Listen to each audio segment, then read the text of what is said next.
Good evening, everyone, and welcome. My name is Patrick Pritchett. I'm a tutor in history and literature here at Harvard, and one of the organizers of this event. And this is an event that asks the question, maybe celebrates the question is better, is Romanticism the original experimental poetry? Modernism before modernism? That's one of the claims put forth in Jerome, Rothenberg, and Geoffrey Robinson's magnanimous and magnificent new anthology, the third installment in the Poems for the Millennium series, the prequel, as it were, to the first two trailblazing volumes.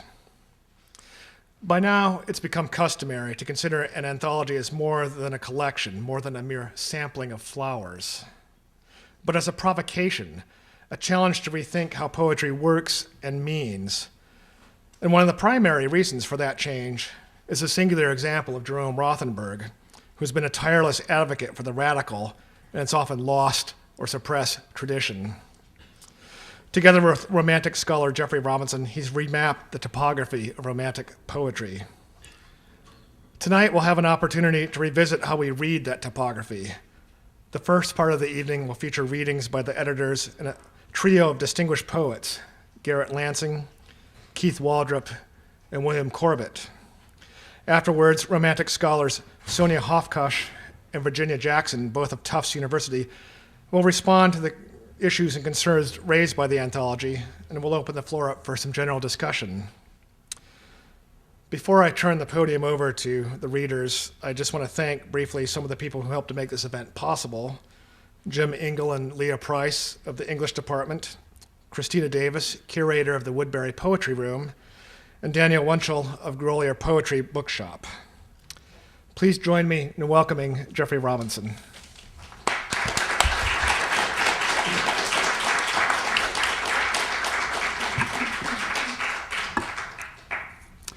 Thank you very much, Patrick, and thank you all for coming tonight for this poetry event. I have to start out with a brief autobiographical note, which is that in 1960, when I was a freshman here at Harvard, my first course that I took was Romantic Poetry with Douglas Bush, who probably will turn over in his grave if he's listening to this new version of Romanticism tonight, but it did begin there, so I'm kind of thrilled to be able to participate in this event as a return. I want to say that some years ago, maybe 7 years ago, I began to think about a counter-poetics as being at the center of Romanticism, and that was often not given its due credit. And imagined an anthology which might look at British Romanticism in that light. So I turned for help and consultation with Jerome Rothenberg, the master poetry anthologist in the world, probably. And after 3 days at his home in Encinitas, California, we decided to do Poems for the Millennium, Volume 3, which would be a 19th century version of the avant-garde movements of the 20th century, the assumption that it began possibly with the French Revolution or thereabouts. Although, of course, that's something that one could probably take back infinitely into past time, but this is what we've chosen to look at here. So with that, I would like to have Jerry and I begin the reading.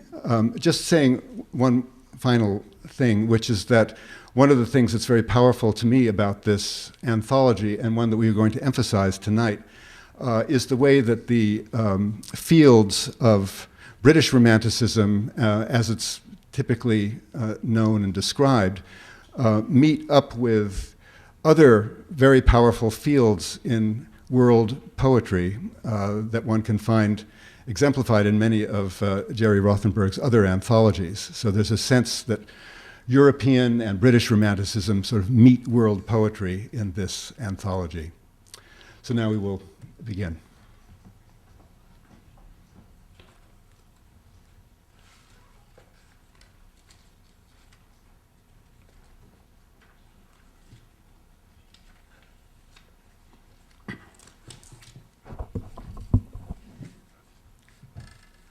Yeah, and let us begin with a series of epigraphs, quotations from the end of the 18th century into the present. So from Friedrich Schlegel at the end of the 18th century, the romantic kind of poetry is still in the state of becoming. That, in fact, is its real essence, that it should forever be becoming and never be perfected. The romantic kind of poetry is the only one that is more than a kind, that it is, as it were, poetry itself. For in a certain sense, all poetry is, or should be, romantic. André Breton, above and beyond the sprinkling of works proceeding from it or derived from it, notably through symbolism and expressionism, Romanticism asserts itself as a continuum. And from our good friend and neighbor, Octavio Paz, the critical texts of the English and German Romantics were true revolutionary manifestos and established a tradition which continues today. But in 1800, as again in 1920, what was new was not so much that poets were speculating in prose about poetry, but that this speculation overflowed the limits of the old poetics, proclaiming that the new poetry was also a new way of feeling and living. The poet Robert Duncan. With the Romantic movement, the intellectual adventure of not knowing, of negative capability, Keats called it in poetry, returns. The truth we know is not of what is, but of what is happening. Lynn Heginian. If in the 19th century, as Gertrude Stein said, people saw parts and tried to assemble them into wholes, while in the 20th century, people envisioned wholes and then sought parts appropriate to them, will the 21st century carry out a dissemination of wholes into all parts and thus finish what the 19th century began? And finally, Gregory Corso, in a letter to Lawrence Ferlinghetti, 1958, Rome. My only aim is now, and has always been, to revive that which was always alive, Romanticism. Anything other than Romanticism was always laughable. Right now, I'm in the midst of 20 priests in Rome, in their monastery, and I'm trying to get them to join me in taking down that awkward cross from the Pantheon. I'll be coming home soon. And the ghost of Gregory Corso still wanders through Cambridge after 50 years.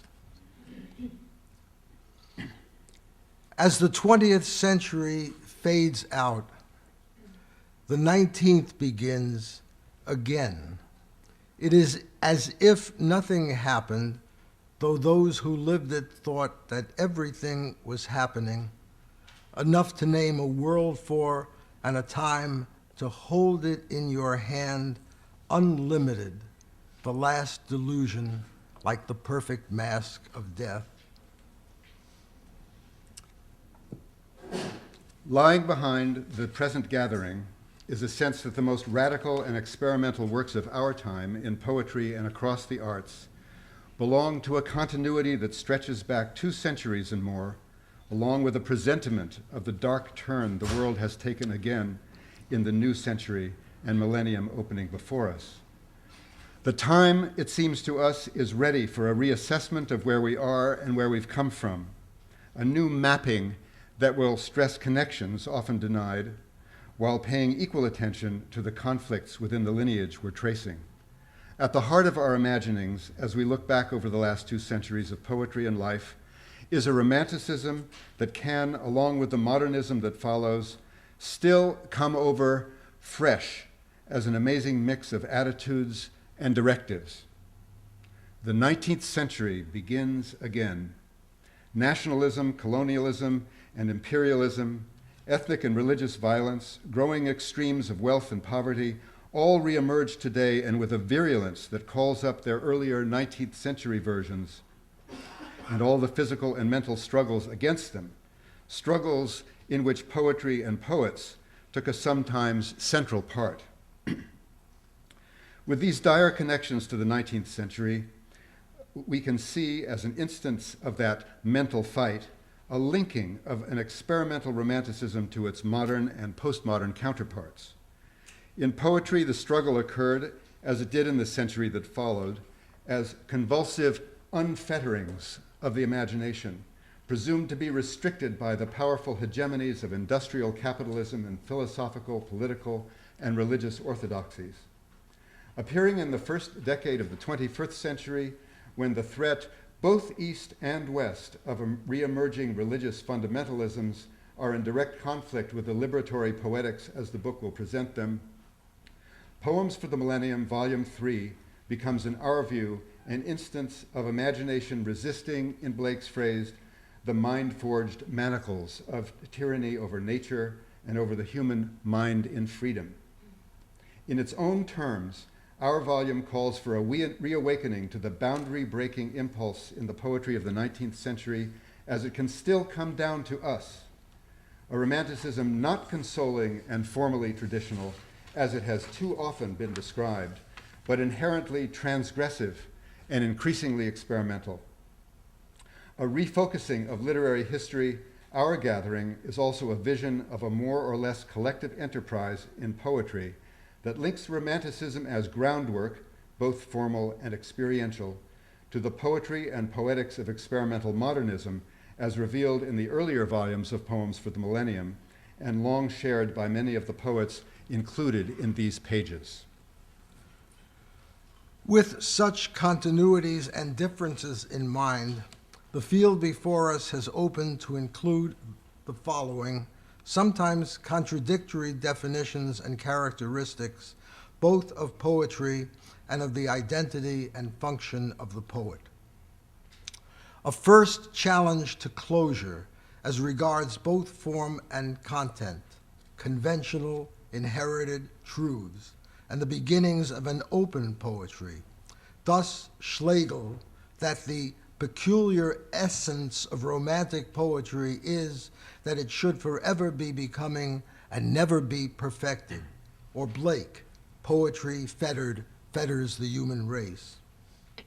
A conscious emphasis on deep familiarization, what Novalis signals when he writes, the art of estranging in a given way, making a subject strange and yet familiar and alluring.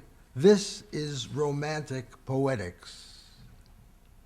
A foregrounding of emotions, feelings, and perceptions in the act of composition, not in any loose sense, but as process and experiment.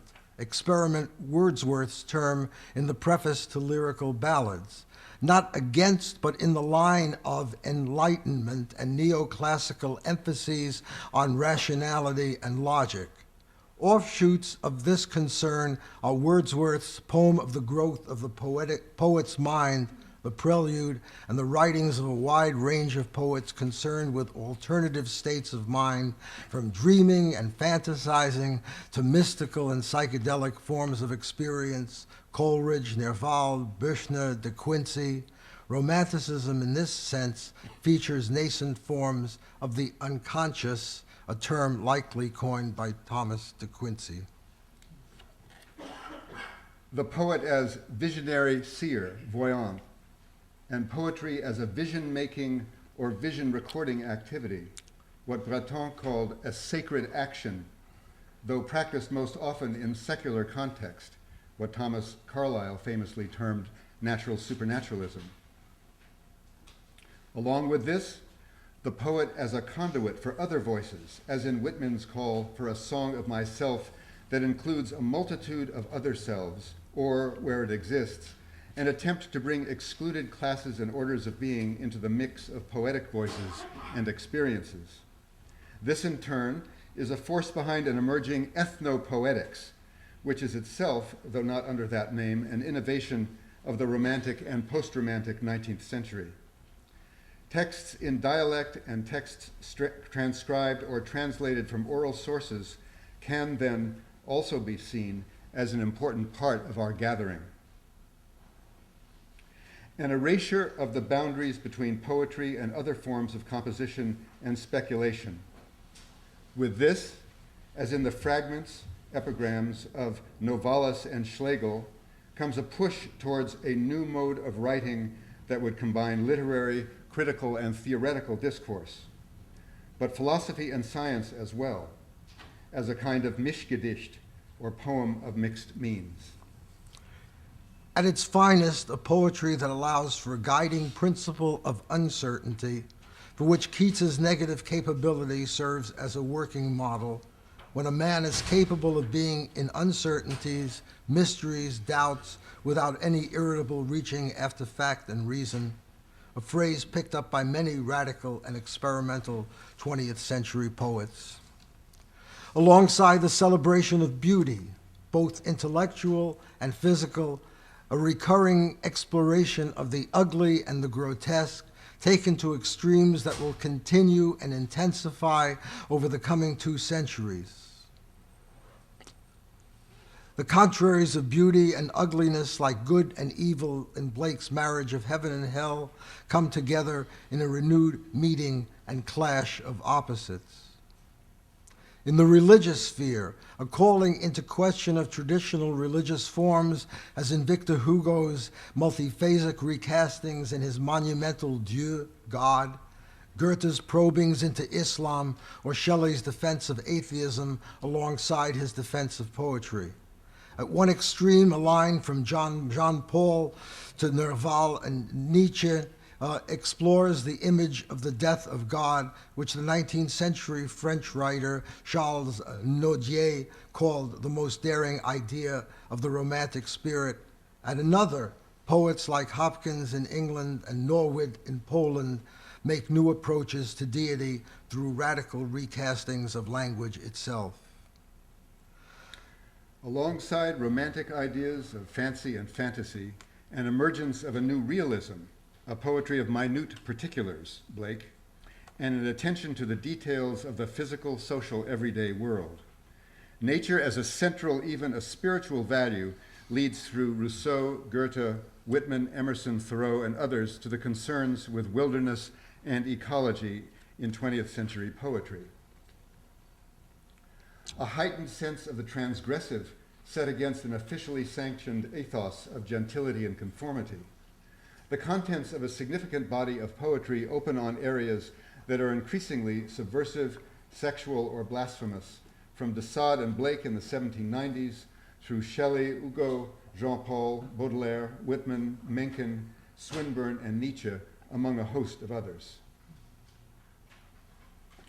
A widespread experience of exile, forced or voluntary, that affected a large number of the poets gathered herein, as marker of a newfound location or dislocation at the margin or in the creases of their respective worlds, for which see Pierre Joris's advocacy of a nomadic poetics, or Schiller's early account of the Romantics as exiles longing for a homeland. And then an accelerated change in the notion of what a poem can be formally, going from Blake's illuminated poems in the early years of the century to Mallarmé's coup de day at the very end.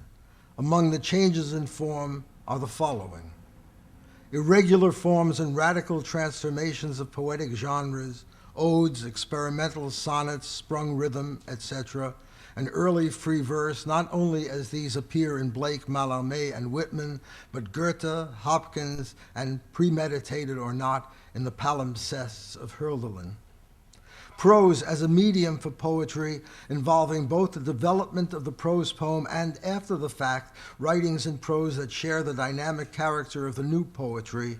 Experiments, therefore, not only in poetic form, but in the sentence and the paragraph, the essay, the aphorism, the spontaneous notebook entry, and the 19th century poetic and even political, social manifesto.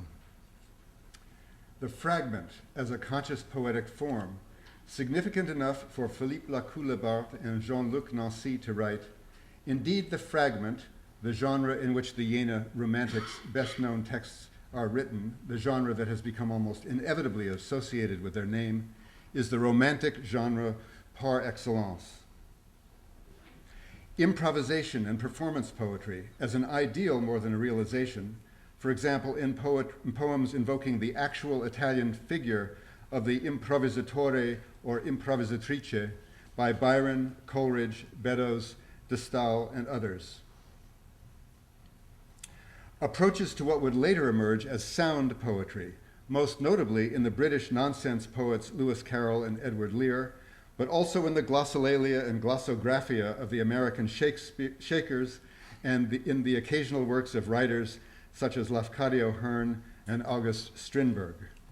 Experiments with dialect, Burns, Scott, Hebel, Belly, and others, and with a gradual turning to the demotic in general, as in Wordsworth's search for a poetry written in a selection of the language really spoken by men.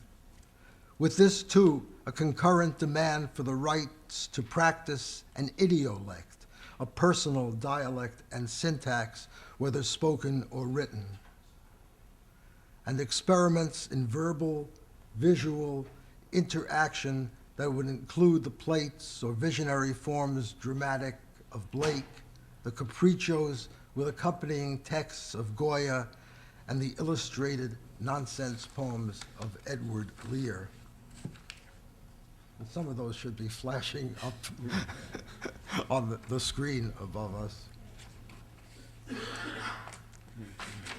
If there is a deliberate advocacy in all of this, it is not to propose yet another neo-romanticism, certainly not a return to a spent or exhausted mode of poetry, but to map a process that the first romantics set in motion and that later romantics and assorted post-romantics encountered and transformed, often by shattering, to serve their needs and ours. And it is our further intention to reimagine and to capture what remains vibrant from those times, and by so doing, to interrogate it without apologies into our own idea of poetry. That many among us have already done so is still another point worth noting. And we now call on dear friend William Corbett.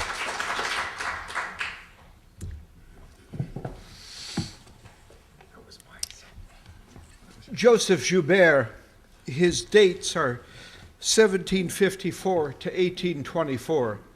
He did not write a book. He did not leave a book. He left a series of notes that his friend Chateaubriand made into a book, and gradually into the 20th century, this book became what we would call a book. The translator here is Paul Auster. 1789. There is no more white paper on the earth, and the source of ink has dried up. Give my pen an iron point, a diamond point. Give me leaves of copper. I will engrave on them. 1790. The ears and eyes are the doors and window of the soul. 1791. Are you listening to the ones who keep quiet? Through memory, we travel against time. Through forgetfulness, we follow its course. We are in the world as words are in a book. Each generation is like a line, a phrase. Writing is closer to thinking than to speaking. 1793. Let heaven forgive the wicked after they have been punished. In order to live, we need little life. In order to love, we need much. 1794. The number of books is infinite. Big words claim too much attention. I is the son of the face. All truths are double or doubled, or they all have a front and a back. Here's one I copied out of the book that Paul published. Those who never back down love themselves more than they love the truth. This is a book that juxtaposes Shelley and Duncan, and I'm going to juxtapose those selections of Joseph Joubert with a poem by James Schuyler on Like Joubert. Lying on the bed in the afternoon, but not in a pink dressing gown, in red pajamas and a yellow bathrobe, flannel pajamas and a terry cloth bathrobe, and for a moment, a flecked off bit of a moment, succeeding where Joubert failed, to think nothing. But on second thought, failing, as it was not by attention, nor is it certain that there was even the shaved off edge of a flick between the thought and the next thought, that there had been no thought between them. All that is clear on this shadowless day, under a sky like a shadow, is that the first thought was gray, a harshly bright blue-gray, a piece of too highly colored slate, while the second was gray as some roses are, or hair you see was once red, a gray with the charm and warmth to it of an intimate and not overly cozy room, one with wordwork by Pajou, or like worn upholstery, or your first biplane, as different as day from night, and as alike, just as they're connective, the nothing, which may not have been, was also a gray, creamier, lighter, and shifty-eyed, as the sky or a big flat button cut out of a seashell, the polished off husk of an oyster, perhaps subtle days in winter when thought sinks down in the presence of an absence. This is from Dorothy Wordsworth's journal, and one pleasure of this anthology is if you're this reader, at least you can actually learn something. I had no idea that a man named Hyman Eigerman had taken Dorothy Wordsworth's journal and made it into lines. These are a few of this lineated journal. Grasmere, that happened in 1940. Grasmere, very solemn. In the glimpse of twilight, it calls home the heart to quietness. The moon shone like herrings in the water. I found a strawberry blossom in a rock. The little slender flower had more courage than the green leaves, for they were but half expanded and half grown, but the blossom was spread full out. I gathered mosses in Easdale. I saw before me, sitting in the open field, upon his pack of rags, the old ragman that I know. His coat is of scarlet of 1,000 patches. The lake was covered all over with bright silver waves that were each the twinkling of an eye. When I saw this lowly building in the waters, among the dark and lofty hills, with that bright, soft light upon it, it made me more than half a poet.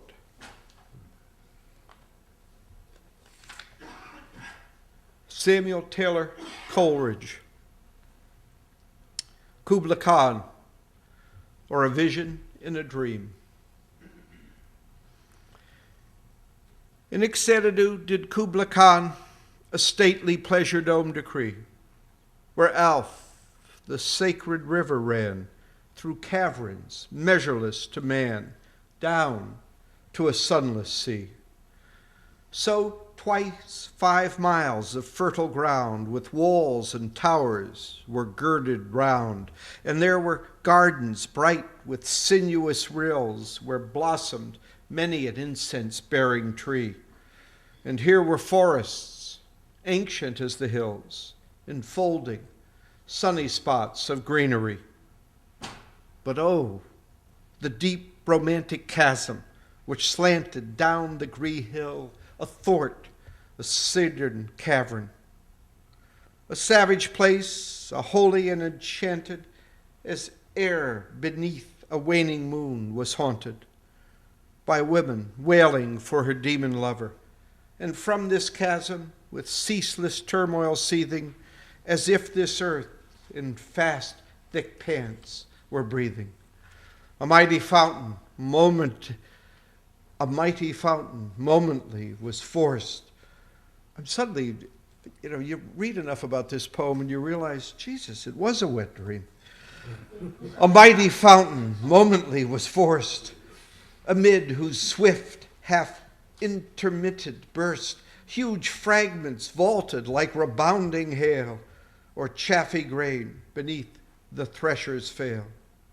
And mid these dancing rocks at once and ever, it flung up momently the sacred river. 5 miles meandering with a mazy motion, through wood and dale the sacred river ran, then reached the caverns measureless to man, and sank in tumult to a lifeless ocean. And mid this tumult, Kubla heard from far ancestral voices prophesying war. The shadow of the dome of pleasure floated midway on the waves, where was heard the mingled measure from the fountain and the caves. It was a miracle of rare device, a sunny pleasure dome with caves of ice. A damsel with a dulcimer in a vision once I saw. It was an Abyssinian maid, and on her dulcimer she played, singing of Mount Abora. Could I revive within me her symphony and song? To such a deep delight 'twould win me, that with music loud and long I would build that dome in air, that sunny dome, those caves of ice. And all who heard should see them there, and all should cry, beware, beware, his flashing eyes, his floating hair. Weave a circle round me thrice, and close your eyes with holy dread, for he on honey-dew hath fed, and drunk the milk of paradise. Herman Melville, from Billy Budd, Billy in the Darbies. Good of the chaplain to enter Lone Bay, and down on his marrow bones hear and pray for the likes just of me, Billy Budd. But look, through the port comes the moon shine astray. It tips the guard's cutlass and silvers this nook, but 'twill die in the dawning of Billy's last day. A jewel block they'll make of me tomorrow, pendant pearl from the yard arm end, like the eardrop I gave to Bristol Molly. Oh, 'tis me, not the sentence they'll suspend. Aye, all is up, and I must up too, early in the morning, aloft from below. On an empty stomach, now, never will it do. They'll give me a nibble, bit of biscuit ere I go. Sure, a messmate will reach me the last parting cup, but turning heads away from the hoist and the belay, heaven knows who will have the running of me up. No pipe to these halyards, but aren't it all a sham? A blur's in my eyes, it is dreaming that I am. A hatchet to my hawser, all adrift to go, the drum rolled a grog and Billy never know. But Donald, he has promised to stand by the plank, so I'll shake a friendly hand ere I sink. But no, it is dead then I'll be, come to think. I remember Taft the Welchman when he sank, and his cheek, it was like the budding pink. But me, they'll lash and hammock, drop me deep, fathoms down, how I'll dream, fast asleep. I feel it stealing now. Sentry, are you there? Just ease these darbies at the wrist and roll me over fair. I am sleepy, and the oozy weeds about me twist.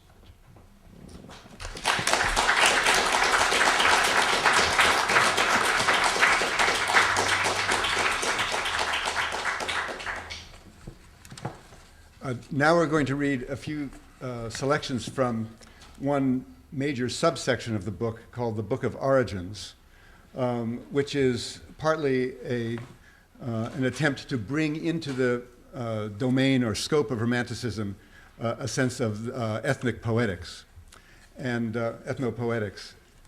It's worth saying, too, I think, that typically I think Romanticism is thought of as an origin, the beginnings of certain modern movements.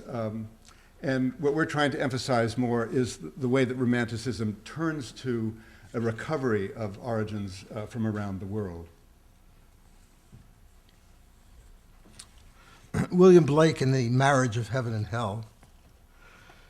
The ancient poets animated all sensible objects with gods or geniuses, calling them by the names and adorning them with the properties of woods, rivers, mountains, lakes, cities, nations, and whatever their enlarged and numerous senses could perceive. And particularly they studied the genius of each city and country, placing it under its mental deity, till a system was formed which some took advantage of and enslaved the vulgar by attempting to realize or abstract the mental deities from their objects. Thus began priesthood, choosing forms of worship from poetic tales, and at length they pronounced that the gods had ordered such things.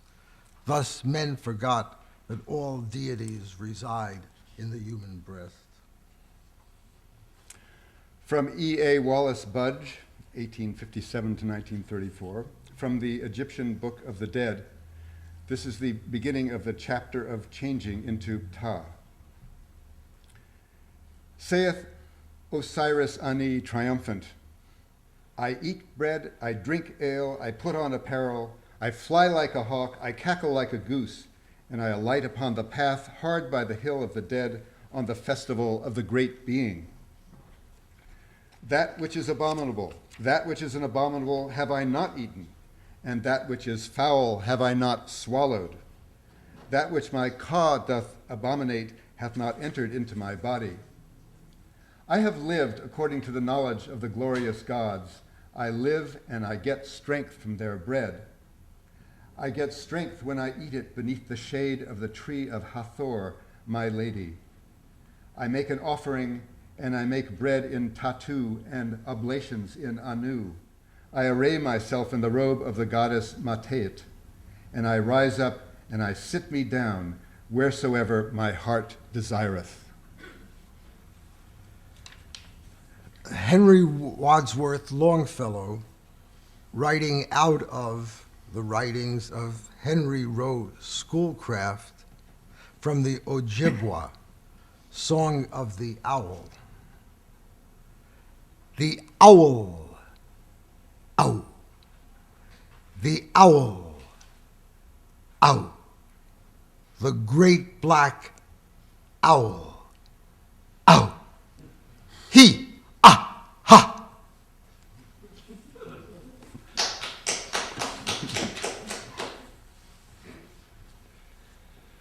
Washington Matthews from the Night Chant, Navajo, a prayer of the first dancers. In Sagihi, in the house made of the dawn, in the house made of the evening twilight, in the house made of the dark cloud, in the house made of the he-rain, in the house made of the dark mist, in the house made of the she-rain, in the house made of pollen, in the house made of grasshoppers, where the dark mist curtains the doorway, the path to which is on the rainbow, where the zigzag lightning stands high on top, where the he-rain stands high on top. O male divinity, with your moccasins of dark cloud, come to us. With your leggings of dark cloud, come to us. With your shirt of dark cloud, come to us. With your headdress of dark cloud, come to us. With your mind enveloped in dark cloud, come to us. With the dark thunder above you, come to us soaring. With the shapen cloud at your feet, come to us soaring. With a far darkness made of the dark cloud over your head, come to us soaring. With the far darkness made of the he-rain over your head, come to us soaring. With the far darkness made of the dark mist over your head, come to us soaring. With the far darkness made of the she-rain over your head, come to us soaring. With the zigzag lightning flung out on high over your head, come to us soaring. With the rainbow hanging high over your head, come to us soaring. With the far darkness made of the dark clouds on the ends of your wings, come to us soaring. With the far darkness made of the he-rain on the ends of your wings, come to us soaring. With the far darkness made of the dark mist on the ends of your wings, come to us soaring. With the far darkness made of the she-rain on the ends of your wings, come to us soaring. With the zigzag lightning flung out on high on the ends of your wings, come to us soaring. With the rainbow hanging high on the ends of your wings, come to us soaring. With the near darkness made of the dark cloud, of the he-rain, of the dark mist, and of the she-rain, come to us. With the darkness on the earth, come to us. With these I wish the foam floating on the flowing water over the roots of the great corn. I have made your sacrifice. I have prepared a smoke for you. My feet restore for me. My limbs restore for me. My body restore for me. My mind restore for me. My voice restore for me. Today, take out your spell for me. Today, take away your spell for me. Away from me you have taken it. Far off from me it is taken. Far off you have done it. Happily I recover. Happily my interior becomes cool. Happily my eyes regain their power. Happily my head becomes cool. Happily my limbs regain their power. Happily I hear again. Happily for me the spell is taken off. Happily I walk. Impervious to pain I walk. Feeling light within I walk. With lively feelings I walk. Happily abundant dark clouds I desire. Happily abundant dark mists I desire. Happily abundant passing showers I desire. Happily an abundance of vegetation I desire. Happily an abundance of pollen I desire. Happily abundant dew I desire. Happily may fair white corn to the ends of the earth come with you. Happily may fair yellow corn to the ends of the earth come with you. Happily may fair blue corn to the ends of the earth come with you. Happily may fair corn of all kinds to the ends of the earth come with you. Happily may fair plants of all kinds to the ends of the earth come with you. Happily may fair goods of all kinds to the ends of the earth come with you. Happily may fair jewels of all kinds to the ends of the earth come with you. With these before you, happily may they come with you. With these behind you, happily may they come with you. With these below you, happily may they come with you. With these above you, happily may they come with you. With these all around you, happily may they come with you. Thus happily you accomplish your tasks. Happily the old men will regard you. Happily the old women will regard you. Happily the young men will regard you. Happily the young women will regard you. Happily the boys will regard you. Happily the girls will regard you. Happily the children will regard you. Happily the chiefs will regard you. Happily as they scatter in different directions, they will regard you. Happily as they approach their homes, they will regard you. Happily may their roads home be on the trail of pollen. Happily may they all get back. In beauty I walk. With beauty before me I walk. With beauty behind me I walk. With beauty below me I walk. With beauty above me I walk. With beauty all around me I walk. It is finished again in beauty. It is finished in beauty. It is finished in beauty. It is finished in beauty.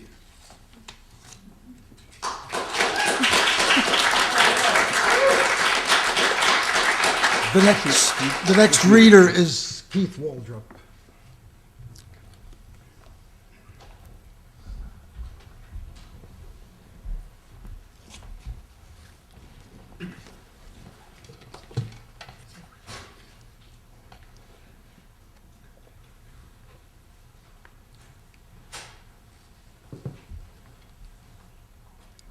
First, I'm going to read a poem by John Keats.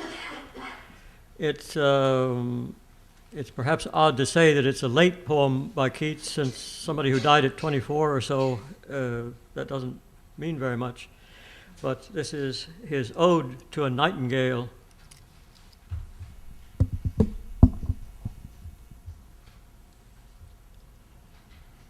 My heart aches, and a drowsy numbness pains my sense, as though of hemlock I had drunk, or emptied some dull opiate to the drains 1 minute past, and lethe words had sunk. 'Tis not through envy of thy happy lot, but being too happy in thine happiness, that thou, light-winged dryad of the trees, in some melodious plot of beechen green and shadows numberless, singest of summer in full-throated ease. Oh, for a draught of vintage that hath been cooled a long age in the deep delved earth, tasting of flora and the country green, dance and Provençal song and sunburnt mirth. Oh, for a beaker full of the warm south, full of the true, the blushful Hippocrene, with beaded bubbles winking at the brim and purple-stained mouth, that I might drink and leave the world unseen, and with thee fade away into the forest dim. Fade far away, dissolve, and quite forget what thou among the leaves hast never known, the weariness, the fever, and the fret, here where men sit and hear each other groan, where palsy shakes a few sad last gray hairs, where youth grows pale and spectre thin and dies, where but to think is to be full of sorrow and leaden-eyed despairs, where beauty cannot keep her lustrous eyes, or new love pine at them beyond tomorrow. Away, away, for I will fly to thee, not charioted by Bacchus and his pards, but on the viewless wings of poesy, though the dull brain perplexes and retards. Already with thee, tender is the night, and haply the queen moon is on her throne, clustered around by all her starry fays. But here there is no light, save what from heaven is with the breezes blown through verdurous glooms and winding mossy ways. I cannot see what flowers are at my feet, nor what soft incense hangs upon the boughs, but in embalmed darkness guess each sweet wherewith the seasonable month endows the grass, the thicket, and the fruit tree wild, white hawthorn, and the pastoral eglantine, fast fading violets covered up in leaves, and mid-May's eldest child, the coming musk rose, full of dewy wine, the murmurous haunt of flies on summer eves. Darkling, I listen, and for many a time I have been half in love with easeful death, called him soft names in many a mused rhyme to take into the air my quiet breath. Now more than ever seems it rich to die, to cease upon the midnight with no pain, while thou art pouring forth thy soul abroad in such an ecstasy. Still wouldst thou sing, and I have ears in vain, to thy high requiem become a sod. Thou wast not born for death, immortal bird. No hungry generations tread thee down. The voice I hear this passing night was heard in ancient days by emperor and clown, perhaps the selfsame song that found a path through that sad heart of Ruth, when, sick for home, she stood in tears amid the alien corn, the same that ofttimes hath charmed magic casements, opening on the foam of perilous seas in fairy lands forlorn. Forlorn. The very word is like a bell to toll me back from thee to my soul's self. Adieu. The fancy cannot cheat so well as she is famed to do, deceiving elf.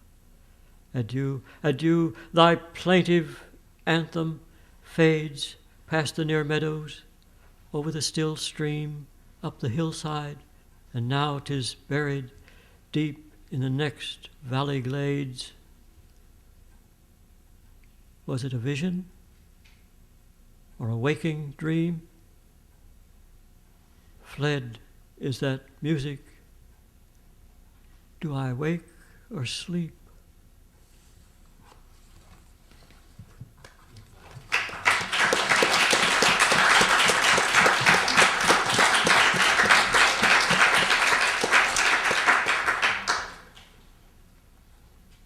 And then to go to a different language and time, Baudelaire. This is the introductory poem to his collection of verse poems, which I've translated into prose. It's from the Flowers of Evil, and it's simply called To the Reader.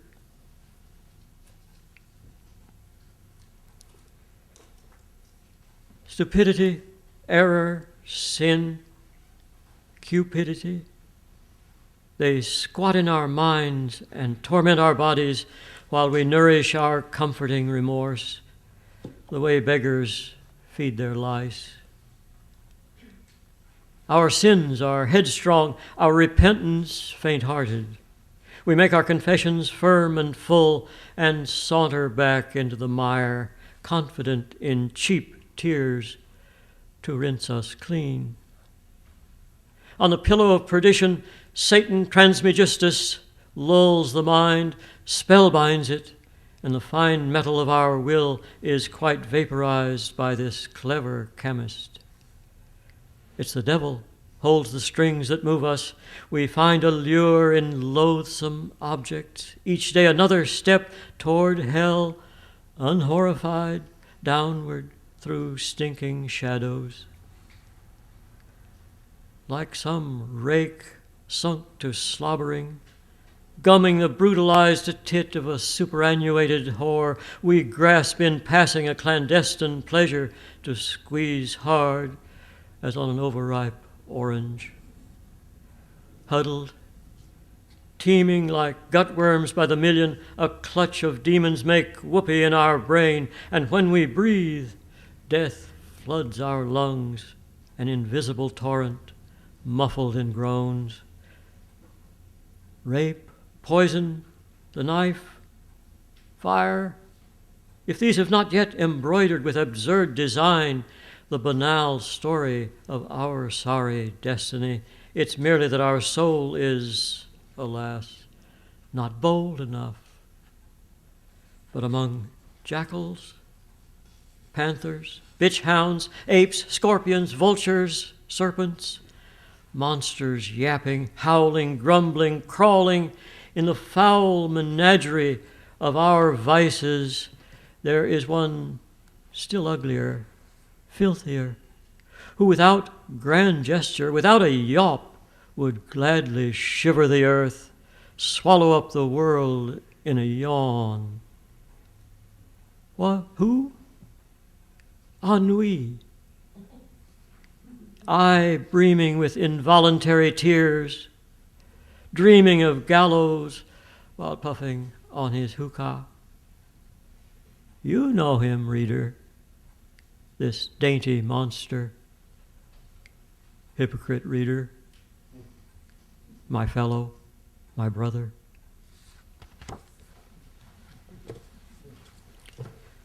Before he actually stopped writing verse poems, he was writing prose poems and intended to put out a volume of 100 prose poems, but he died after having written only half that number. He had a number of different titles that he thought of for the book, but the one he seems to have been most serious about was Paris Spleen. I've just published a translation of the 50 poems prose poems that he finished.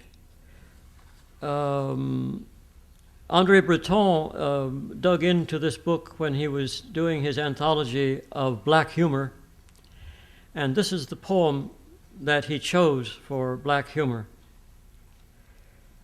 the most notorious of the Paris Spleen.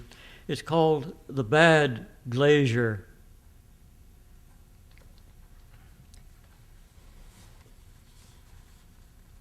There are natures purely contemplative, completely unsuited for action, who nevertheless, under mysterious, unknown impulses, act sometimes with a rapidity of which they would suppose themselves incapable. Those, for instance, who, afraid their concierge may have bad news for them, pace an hour timorously before daring to go in. Those who hold letters for 2 weeks before opening them, or wait 6 months to take some step that has been immediately necessary for a year already, but sometimes abruptly feel precipitated into action by an irresistible force, like an arrow leaving the bow. Moralists and doctors who claim to know everything fail to explain from whence so sudden a mad energy comes to these lazy, voluptuous souls, and why, incapable of the simplest and most necessary things, they find at certain moments a spurt of first-class courage to execute the most absurd and even the most dangerous activities. A friend of mine, as harmless a dreamer as ever was, one day set a forest on fire in order to see, he said, if a fire would catch as easily as generally claimed. 10 times the experiment failed, but the 11th was all too successful. Another lit a cigar next to a powder keg to see if, to tempt fate, to force himself to prove his own energy, to gamble, to feel the pleasures of anxiety for nothing, caprice, to kill time. This sort of energy springs from ennui and reverie, and those in whom it so unexpectedly appears are in general, as I have said, the most indolent and dreamy of mortals. Another, timid to the extent of lowering his eyes before anybody's gaze, to the point of having to pull together his poor will to enter a cafe or to go past the ticket office of a theater, where the managers seemed to him invested with the majesty of Minos, of Rhadamanthus, will all of a sudden fall on the neck of some geezer and embrace him enthusiastically to the astonishment of passers-by. Why? Because of an irresistibly sympathetic physiognomy? Maybe. But we may well suppose that he himself has no idea. More than once, I have been victim to these crises, these outbursts that give some authority to the notion that malicious demons slip into us and make us unwittingly accomplish their most absurd wishes. One morning, I got up on the wrong side, dejected, worn out from idleness, driven, it seemed to me, to perform some grand, some brilliant action, and, alas, I opened the window.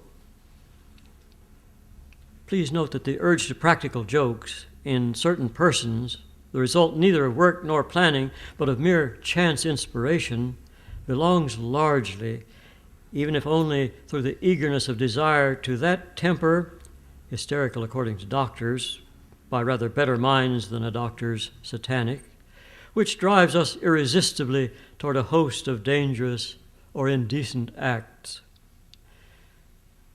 That my room being on the 6th floor, and the stairs very narrow, the man would find it difficult to effect his ascent, to maneuver at certain spots the corners of his fragile merchandise.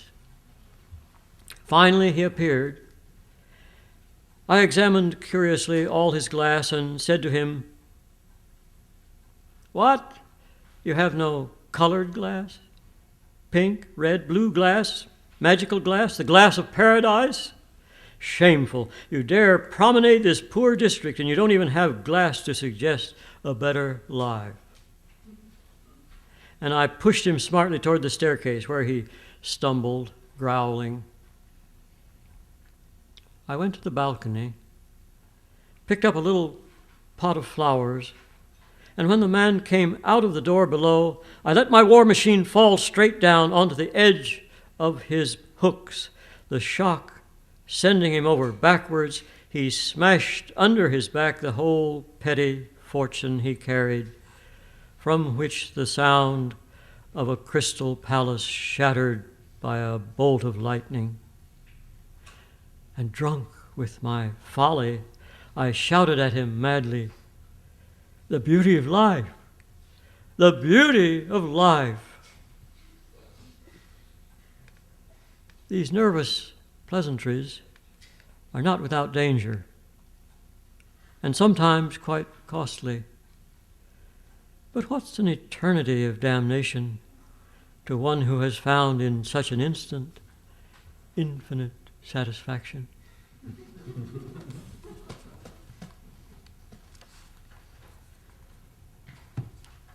And a shorter prose poem from Paris Spleen. It's called Dog and Flask.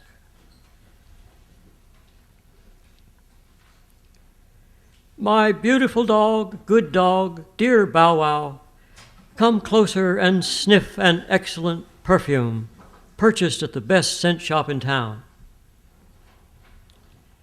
And the dog, wagging his tail, which I suppose in these poor creatures the sign corresponding to laugh and to smile, approaches and, curious, puts his moist nose to the unstoppered flask, after which, drawing back in fright, barks at me, clearly a reproach. Ah, wretched dog! If I had offered you a bundle of excrement, you would have sniffed its scent with delight and perhaps devoured it. So you, too, unworthy companion of my sad life, you are like the public, to whom one must not present the delicate perfumes which exasperate them, but carefully selected crap.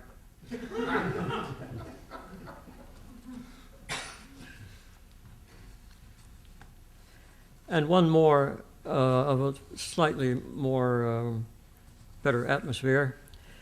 Baudelaire had written in The Flowers of Evil a poem called Invitation to the Voyage, which is very song-like, very, very beautiful poem.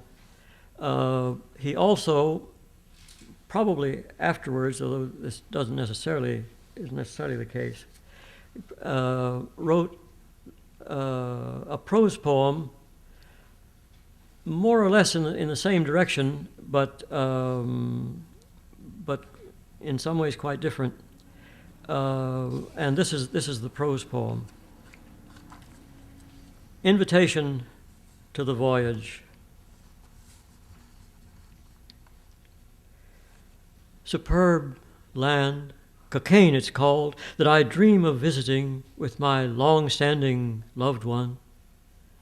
Singular land, drowned in our northern fog. It could be labeled Orient West, Europe's China. So much enthused and capricious fantasy has reared so patiently and relentlessly, heightened with improved and delicate vegetation.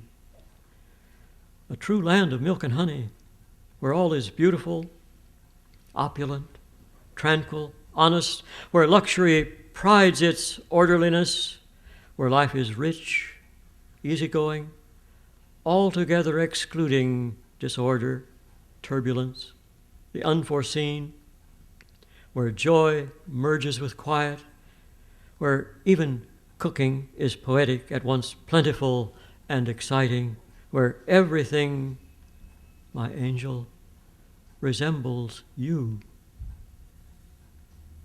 Don't you feel the feverish illness wrapping us in black misery, this nostalgia for a land we don't know, the anguish of curiosity? But there is a region that resembles you, where everything is beautiful, opulent, tranquil, honest, where fantasy has built an occidental Cathay, where the breath of life is sweet, where joy merges with quiet. That is where we must live, where we must die. Yes, there we must go to breathe, to dream, to extend the hours by an infinity of sensations. A musician has written Invitation to the Waltz. Who will compose Invitation to the Voyage, to offer to the woman we love, to our chosen sister? Yes, in that atmosphere we could build a good life, there where slower time yields more thought, where clocks chime out happiness with a deeper and more significant solemnity, or on glimmering walls or on darkly gilded vellum live unobtrusive paintings, blissful, calm, deep, like the souls of the artists who created them. The setting sun's violent colors reach dining room and parlor, subdued by fine curtains or through tall windows worked in small leaded panes. The furnishings are immense, curious, bizarre, larded with locks and secret recesses like subtle souls. Mirrors, metals, fabric, goldwork, earthenware compose for the eyes a mute and mysterious symphony, while from all of it, from every corner, crevices in drawers, folds of the linen, a singular perfume escapes, a Sumatra come back here, the soul of the apartment.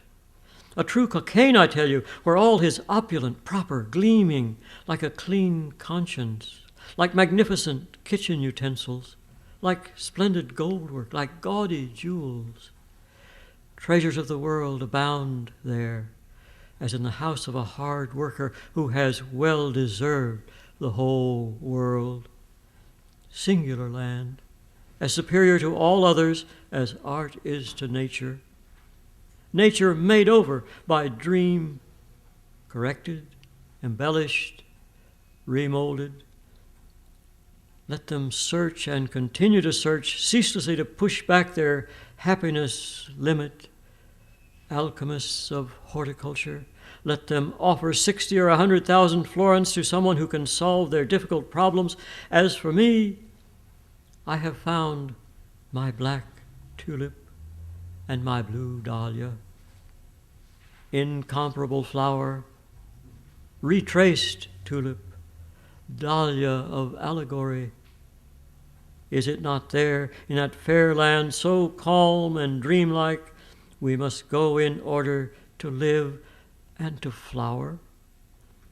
Would you not step into your analogy? Could you not see yourself in, as the mystics put it, your own proper correspondence? Dreams, always dreams. The more ambitious and discerning the soul, the more dreams distance it from the possible. Every man carries within him his dose of natural opium, secreted and renewed endlessly. From birth to death, how many of our hours can we count fulfilled by positive delight, by action decided and done?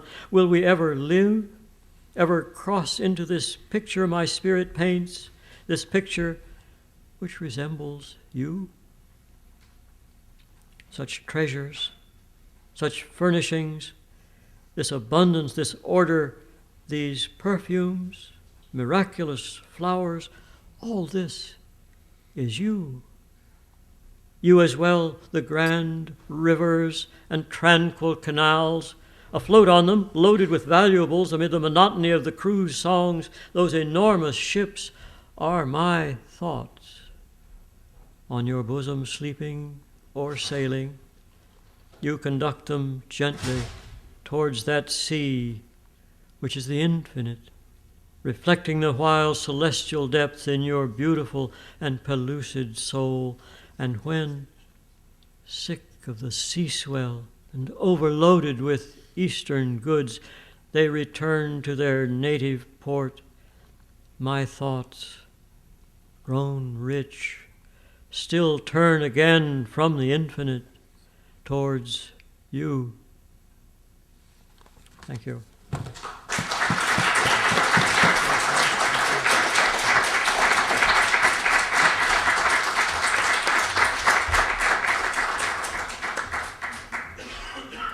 And now Gerrit Lansing.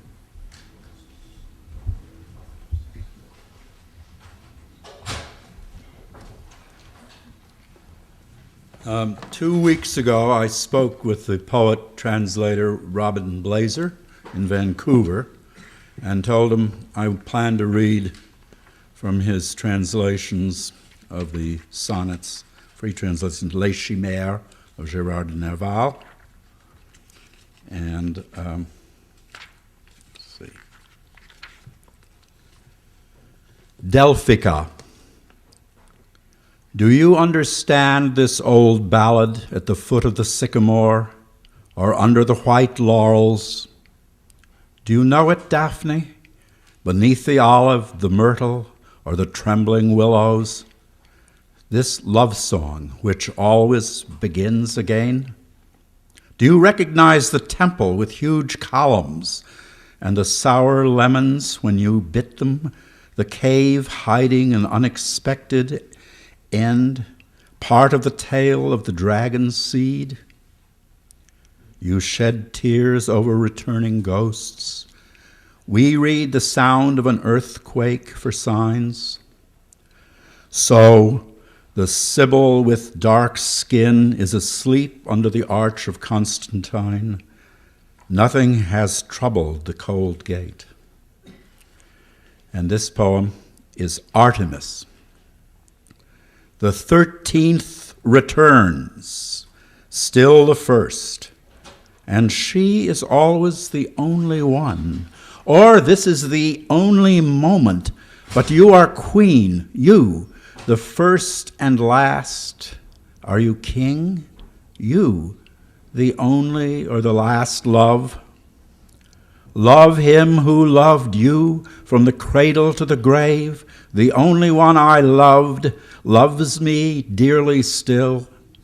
She is death, or the dead one, delight, torment. The rose she holds is the rose-pink hollyhock. Saint of Naples with hands full of fires, or rose with a heart of purple, or Saint Gudula's flower, did you find your cross in the sky's desert? I want the white roses to fall. They attack our gods. I want these white phantoms to fall from their burning sky. The saint of the abyss is holier in my eyes. Now I want to read a poem of my own in memory, sort of Gerard de Nerval and his strange, mysterious death, found hanging in a street in Paris after much despair. This is called The Welcome for Nerval le Pendu. Weightless in the cold wind, I am thirsty, of angels, the old lantern dim, between the sewer's entrance in the cold wind and snow, a mummy in a glass coffin plumbed the time, Wednesday, January 26th, 1855, Pluto squaring sun. Without an overcoat, the street of the old lantern dim, in the fury of cold and heavy night. Come to me, my boy, don't wait to end the night. 52, 4 times 13, beckoning. Again returned, having 3 times plunged into the icy stream, stopped by the cops in Baudoyer Square, released, he wandered into the region called the Ancient Butcheries. Misery's Valley, odor of dried blood, where the familiar turned its head and closed its eyes. He had reached the end of music and of lights. I am involved in a story where I lose my way.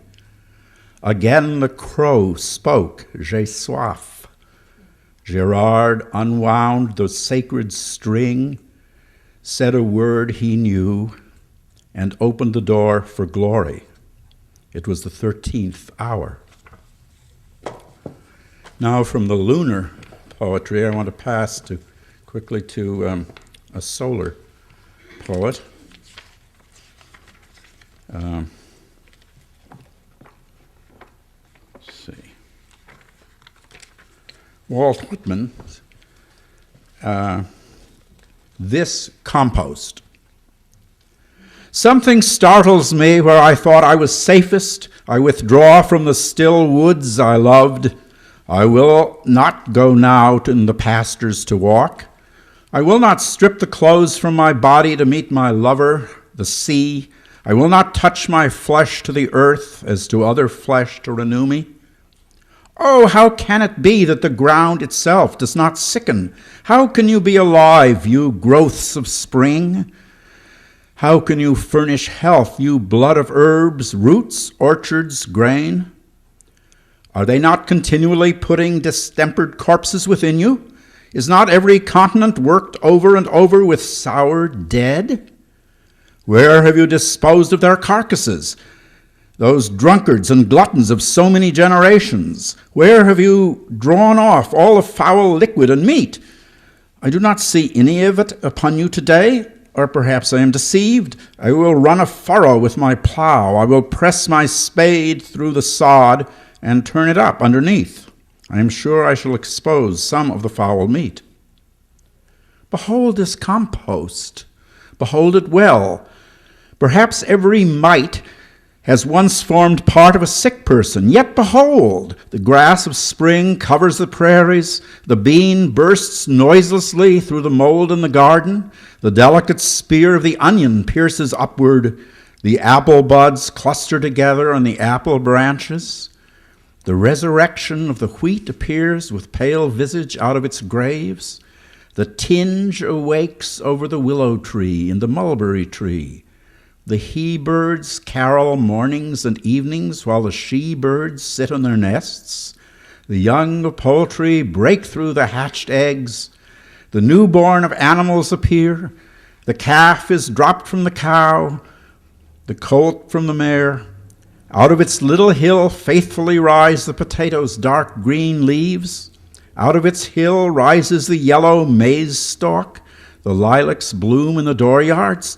The summer growth is innocent and disdainful above all those strata of sour dead. What chemistry! That the winds are really not infectious. That this is no cheat, this transparent green wash of the sea which is so amorous after me. That it is safe to allow it to lick my naked body all over with its tongues. That it will not endanger me with the fevers that have deposited themselves in it. That all is clean forever and forever. That the cool drink from the well tastes so good. That blackberries are so flavorous and juicy. That the fruits of the apple orchard and the orange orchard, that melons, grapes, peaches, plums, will none of them poison one? That when I recline on the grass, I do not catch any disease, though probably every spear of grass rises out of what was once a catching disease. Now I am terrified at the earth. It is that calm and patient. It grows such sweet things out of such corruptions. It turns harmless and stainless on its axis, with such endless successions of diseased corpses. It distills such exquisite winds out of each infused fetor. It renews with such unwitting looks its prodigal, annual, sumptuous crops. It gives such divine materials to men and accepts such leavings from them at last. And I will close with another poem of mine called The Compost. I was speaking, he said, of American poetry, or was it the other way round, the way under the hill? The snowy eye is absolute, the measure sustaining is never provisional, majestic it opens in silence. So the forefathers looked, and this is the dream of the effulgent republic, without question of affluence. Their advice to young men, will, dare, do, and shut up, period, about it, has been prized, even by those to whom the name of John Marshall is mud or an elegant rumor, for how it pertains to the art. That the rebirth of the Republic is not eagerly awaited admits of no doubt, but the fact is redoubtable, redounding in the speeches of labor leaders and other amenagogues of history ignorant. Such conditions enhance the men of the secret who care for the compost in winter, waiting to ready the fields. To attend the currency in votive weather behooves. Viridescent the triangle floats over the altar. Offering made. It has snowed. Poverty drifts in massive installments through villages, operas, sex never imagined in the dreams of John Marshall. Work undertaken without prospect of gain. Unnatural work, which the Republic itself turned out to be, stupid and savage as an intractable poem. Ain't pleasant to work at the compost, but the niches are empty, and the eye will terribly blaze from the triangle when the lion god at last steps forth by day. Thank you.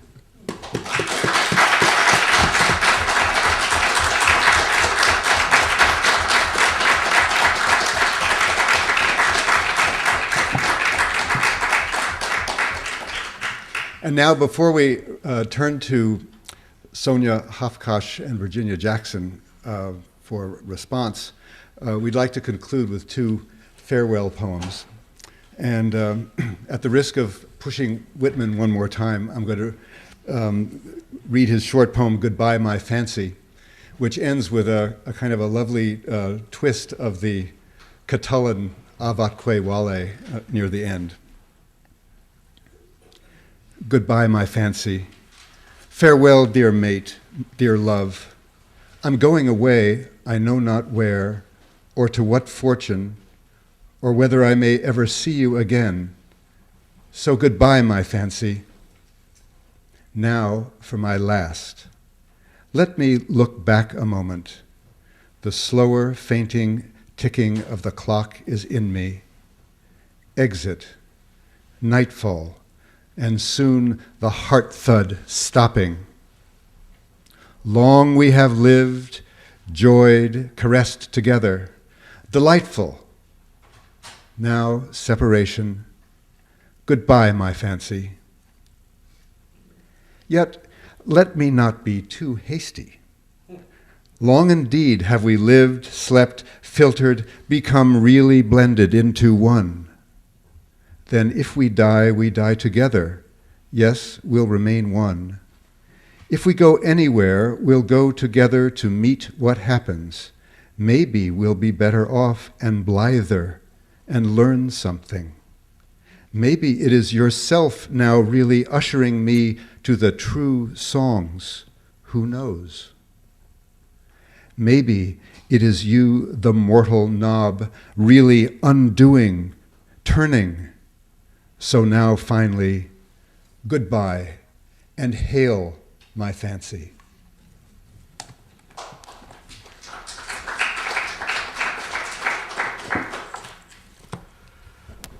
And then one who would have been what the surrealist master André Breton would have called a surrealist in nonsense. He used the phrase for Lewis Carroll.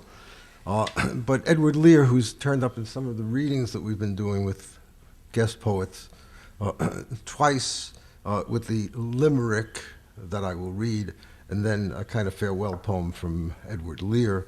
The limerick: there was an old man of Whitehaven who danced a quadrille with a raven. But they said it's absurd to encourage the bird, so they smashed that old man of Whitehaven. How pleasant to know Mr. Lear, who has written such volumes of stuff. Some think him ill-tempered and queer, but a few think him pleasant enough. His mind is concrete and fastidious. His nose is incredibly big. His visage is more or less hideous. His beard, it resembles a wig. He has ears and 2 eyes and 10 fingers, leastways if you reckon 2 thumbs. Long ago he was one of the singers, but now he is one of the dumbs. He sits in a beautiful parlor with hundreds of books on the wall. He drinks a great deal of Marsala, but never gets tipsy at all. He has many friends, laymen and clerical. Old Foss is the name of his cat. His body is perfectly spherical. He weareth a runcible hat. When he walks in a waterproof white, the children run after him so, calling out, he's come out in his nightgown, that crazy old Englishman, oh. He weeps by the side of the ocean. He weeps on the top of the hill. He purchases pancakes and lotion and chocolate shrimps from the mill. He reads, but he cannot speak Spanish. He cannot abide ginger beer ere the days of his pilgrimage vanish. How pleasant to know Mr. Lear.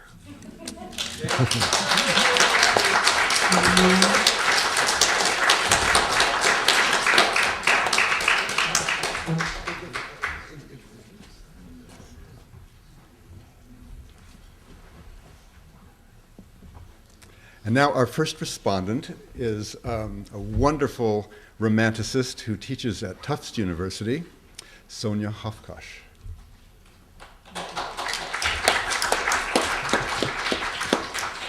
Thank you, Jeffrey and Jerome, for inviting me to speak. I'm going to keep my remarks very short because I'm sure you all have things you'd like to say too. This book, as you've heard tonight, offers surprising selections of familiar poets, and surprising because unfamiliar poetry, stirred together in a set of very intriguing pots, or laid out as a smorgasbord on some tables as a banquet, or arranged like art in galleries, which is a word that the volume itself employs. Losing our usual logic of chronology or national literature, we open the content list of this volume and are immediately intrigued by the list of texts in a preludium, a Blakean word, which posits both the high purpose and the idiosyncrasy of this project. And the volume elaborates, I think, in wonderful ways, this sort of Blakean premise, to resituate what Schlegel calls in the section you heard as one of the epigraphs, the romantic kind of poetry as poetry itself, and reconsidering the question not only of what that self is, what is romantic poetry or poetry itself, but also what it becomes or makes happen. So I think here in this volume, poetry becomes an event, inconclusively rendered in words on a particular page, in particular words on a particular page. The ideas and the forms it thus seems to put in place, actually we see here circulate through time, at least a century, if not more, and through geographical space, through different localities, always with unfinished potential. And I think that's a really important piece here. Romanticism is the starting point, but the turn into the 19th century is layered in this volume as a palimpsest, still visible, but changed by the turn into our own current century, a new post-romantic age, as this anthology attests in its notion of recasting or reconfiguring, a beginning again that includes the past, but so that we read that past in the early texts anew, as something new, seeing them at once in retrospect and as present now and here in other forms that we're given in this volume. So the volume posits Romanticism as innovation and risk-taking, as essentially open, experimental, transgressive. As a Romanticist, I welcome this characterization, but I also do come to the anthology with my own affections and attachments, and especially with certain preferences for this text or that text, what I like to teach, what I feel I need to teach in order to teach the field. So perhaps this anthology as manifesto, which it calls itself, causes me to look around for what I already know and to think I need to teach, to look for what I already know and think I need to teach, and I'm not sure I will find it. And I think what I'm realizing is that may not be a bad thing, that the work here that I am familiar with is so decentered and recontextualized that the selection really necessitates a long pondering, a dwelling with, and a reconsideration of ways of reading, and as well as teaching, I think, and understanding what we even think we know. There are, as you've heard tonight, wonderful and suggestive juxtapositions of works and pieces of works and fragments even of prose that is situated, lineated as poetry. Such juxtapositions pose questions, even as the volume makes its argument quite strongly about the continuities of various romantic threads and concerns persisting through the 19th century and into the modernist 20th. And these are questions we should ask about why we read poetry, why we value it, how it functions for us or even against us to challenge our usual ways of understanding or knowing, even what counts as a poem. So these are questions worth asking, and I think an anthology that makes us ask them is doing important and necessary work. So I want to just end there and give Virginia a chance to say something and then open up those questions to people in the audience.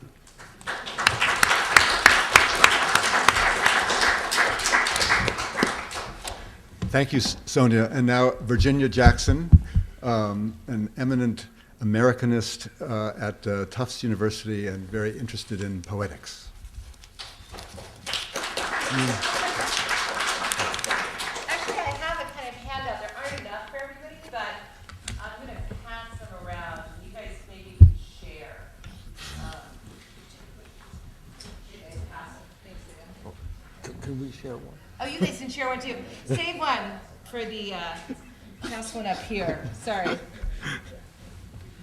The secret shares. I'll try to be really brief, because otherwise you guys aren't going to get to say anything, and I know you're tired. So don't worry that I'm giving a handout. I'm going to give a long lecture. I'm not. I just wanted to just say really a few things about what I really admire and like about this project. And they're similar to, I think, some of the things that Sonia said. The main thing for me is that it invites us to reconsider the trend of, say, the last 75 years, which is probably no longer a trend if it's been going on for 75 years, of retro-projecting a modernist poetics onto 19th century verse. The anthology may not intend that reconsideration as its main point, but I think one measure of a successful anthology is that it can have unintended consequences.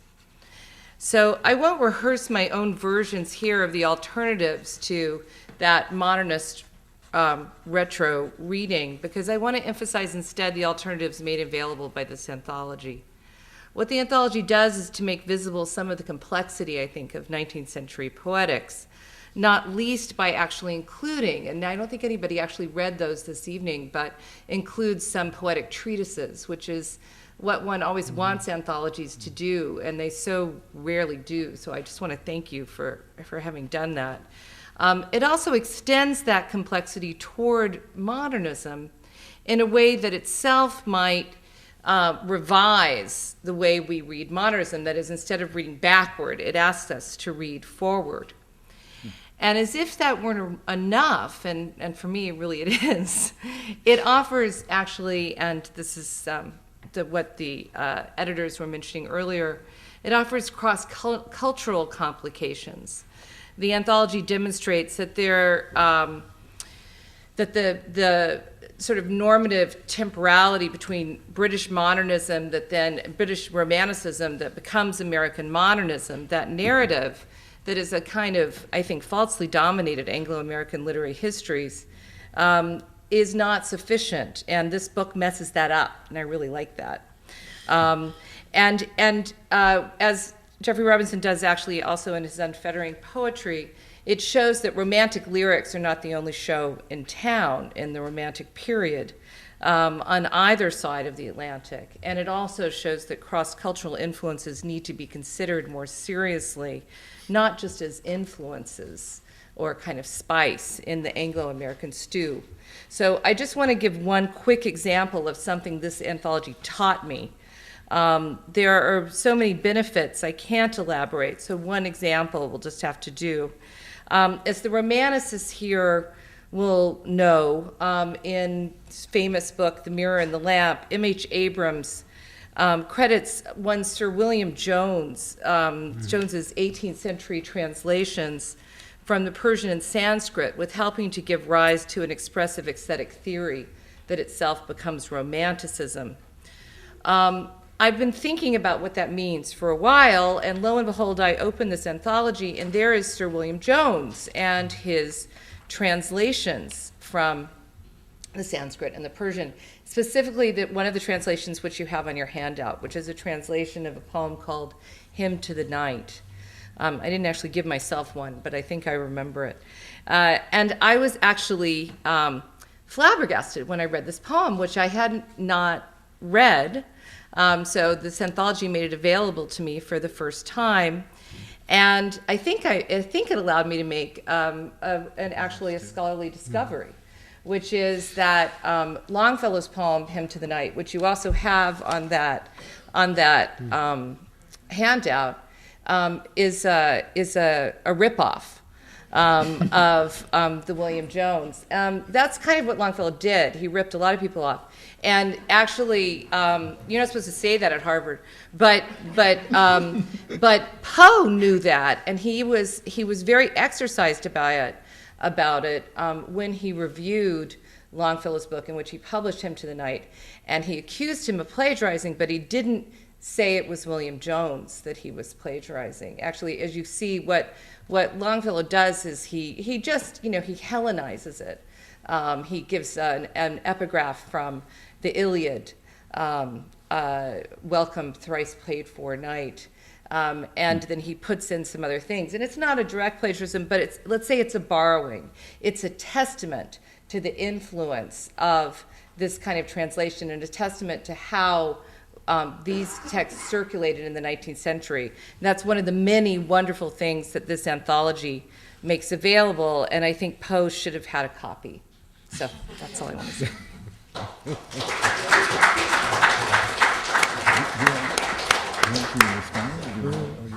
Open it up?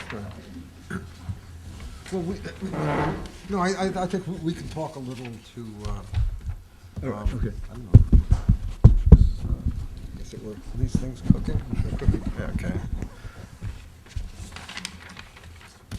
Do you want to start it? Well, partly the question came up of anthologies, and anthology has become a pedagogical instrument. I mean, when you begin to talk about these things in an academic context, is a teaching context, and that's perfectly honorable thing to be. But that for us was not what was really in mind in doing this volume. There's another kind of anthology, and maybe we simplify when we use a term like manifesto anthology, and it's directed, not as a teaching instrument, although as unintended consequences, it may lend itself to that, and if it lends itself to that, a publisher becomes very happy, and the editors aren't miserable about that either. But the push is not as an instrument for classroom use. And in my own mind, correctly or incorrectly, it's an anthology is a composed work. It's a construction.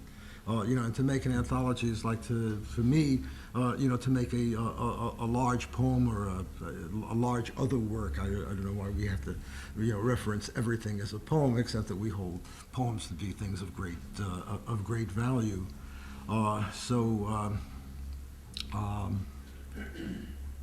If one were doing a teaching anthology, it would not easily. What resources in a single book, would a teacher need, to do a course on the 19th century, that encompassed, something like a global perspective. How much material is sufficient material for those purposes. But I think we really have, something else in mind, and it's selective, and it's selected towards creating a whole work. Well, coming at it from the, at least as much from the teacher's side, scholar's side, as through working with Jerry, the poet side, I've come to value a couple of the things that both Sonia and Virginia either said explicitly or implied, and it's related to the question of how to use this as a teaching instrument, which I'm just practicing for the first time this semester, actually. But both of them referred in one way or another to the idea of this as a decentering text, and that it takes the familiar and places it next to the unfamiliar in all sorts of ways. And I'll just mention, so just picking up on sort of some of the spirit of some of what they were saying, that both as a reader of the poetry, but also as a teacher of it, I've had to learn both to read differently and to teach poetry differently, which is to say, to put it in sort of blunt terms, to teach students to read the surface of things, at least initially, rather than to read for depth.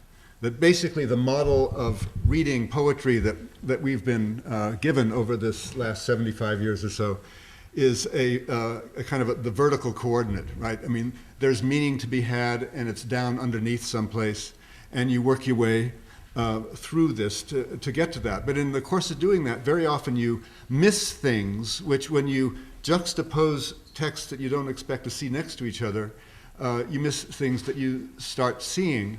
And some of them are very simple, such as, oh, this is a dream poem, or, oh, this poem has long lines, in contrast to Emily Dickinson, who's right next door, writing in very short lines. And you begin to ask, you begin just to describe and characterize poetry in a radically different way, and in a way that I think opens up poetry to all sorts of new influences. And the sense of the horizontal, which works both from poem to poem, but in a sense, the whole anthology works like that from poet to poet. Where it's organized primarily by birth date of poets, nation to nation, country to country, the establishment poets and the unestablished poets next to one another. You just begin to see a very different landscape. And as students, but also as readers, I think become more and more alive to that, where it begins to become familiar, a very, very different sense of the poetic tradition. And as Virginia said, I think or Sonia said, what a poem is begins to emerge slowly. And that's abstract, but that seems to be what's beginning to happen. And the example of the hymns to the night, and you could have thrown in the Novalis, which is also in the book as well, makes you begin to think of hymns to the night as a 19th century phenomenon a little bit, which has a certain historical weight to it, as well as other things as well. So anyway, that's my comment here. Should we open do other people have comments, questions? Don. Hi. I haven't read your anthology, so I don't exactly know what's in it. There are copies in the I back. certainly will. I just have to preface my question that way. Yeah. I think I'm full of the emotions that are all over the American landscape now when we think of big businesses, Wall Street, and all that stuff. And I think that populist rage surfaces in Robert Burns. The man's a man for all that. So I wonder how you treated Burns in that political dimension in your anthology. Well, again, covering that range in, we were given 900 pages. Fair number of pages, but fairly big range.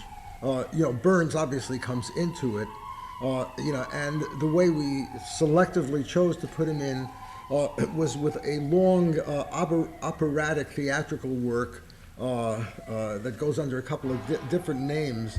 Which one do we use? It's sometimes called the Jolly Love and Beggar. Liberty. Love and Liberty. Sometimes called the Jolly Beggar, sometimes called Love and Liberty.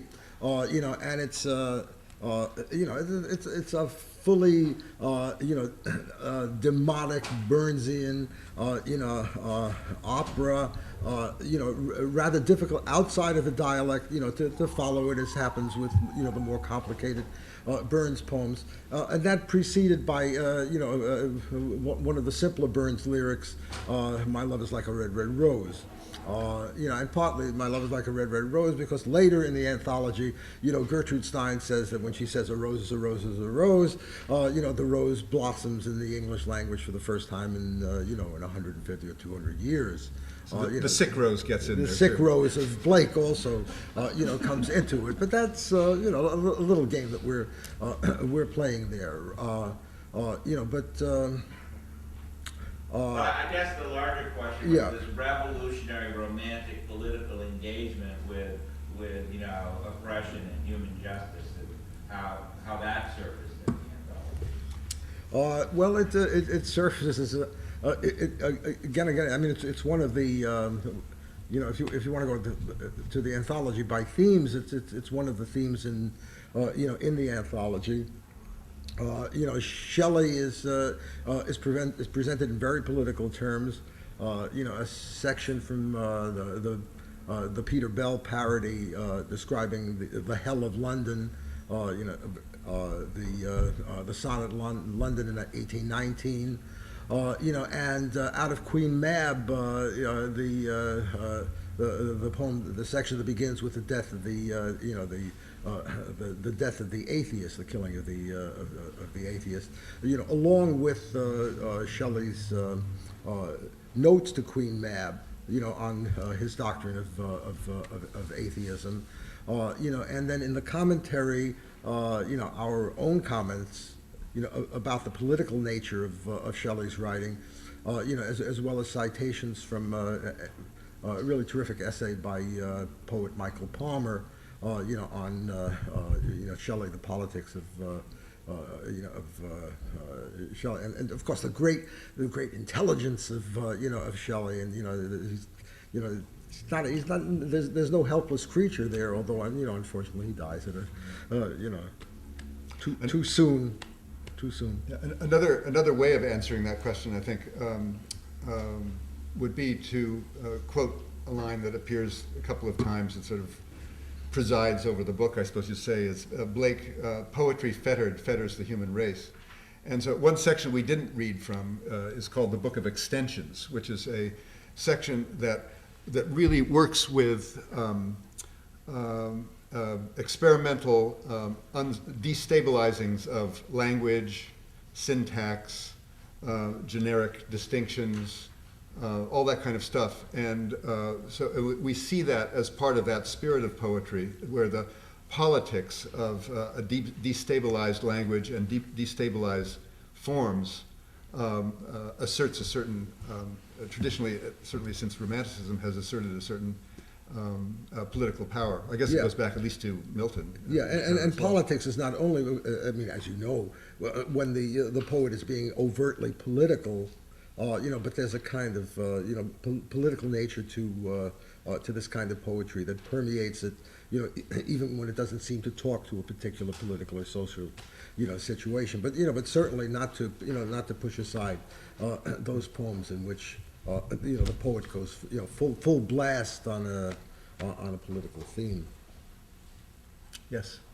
I wonder if you could say a little bit about form, because there's a lot of striking work in the anthology that I imagine was not considered or wouldn't even call itself poetry at the time, and just the way that because that seems to be a very striking difference between this version of romanticism and the one we have in Tom. I would say, just for a starting text, one important text for us that's included in the Manifestos and Poetics section at the end is the Friedrich Schlegel Athenaeum Fragment 116, which really says that Romantic poetry includes all genres. And so it sort of pictures it as a visionary entity, any single poetic genre of which, or any kind of literary genre, has implicitly its own constraints or visionary limitations. And so his notion of this idealized poetry that is all-inclusive formally is basically the one that operates here. And there are examples, obviously, in the history of poetry that and prose where that is made manifest. But we to the extent that the book is a poem, we think of it in that Schlegelian sense, I think. Right. In terms of the politics, I'm thinking of a countercurrent. That aspect of Romanticism that valorizes the Middle Ages, is skeptical of democracy, is anxious about 1848. In popular culture, we see return to Arthurian tales, things like that. I'm thinking of Heine's criticisms of Romanticism and his long essay. Does that crop up in this? I'll get to reading it at some point, I promise you, but does it crop up in this anthology? You think of Heine's criticisms of Romanticism as... Yeah, not I mean, the larger picture is this valorization of the Middle Ages and skepticism of modernity as well as democracy. Right? I think is there in Romanticism, at least on the to the pop culture Romanticism. Yeah, I think Heine is critical of what happens to certain of the self-named in the German instance self-named romantic poets and the kind of reactionary politics that they turn to. I imagine in the same way that the younger English, called by others romantics, look back on Wordsworth and Coleridge, after their revolutionary ardor has cooled or gone in another direction,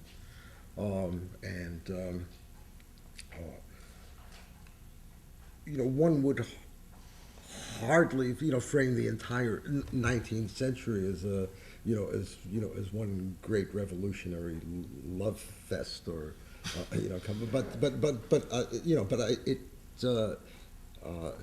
to us it's the driving force behind so much of the poetry, and one sometimes finds that when that driving force disappears, the poetry is rather bereft and becomes a different kind of flaccid romanticism.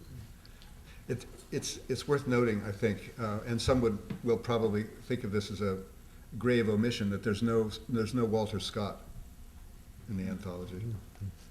We've got time for one more question. I'm sorry. We're going to have to shut the room down, but I invite you all to continue the conversation afterwards as we close up the room. Yeah, but let this one, yeah, because that hand has been raised. Right. I wanted to ask you, you read in your introduction that as the 20th century fades out, the 19th century begins again. And it seems like implicit in this anthology and the specific sources you've gathered and how you're interpreting them is to situate us now historically as sort of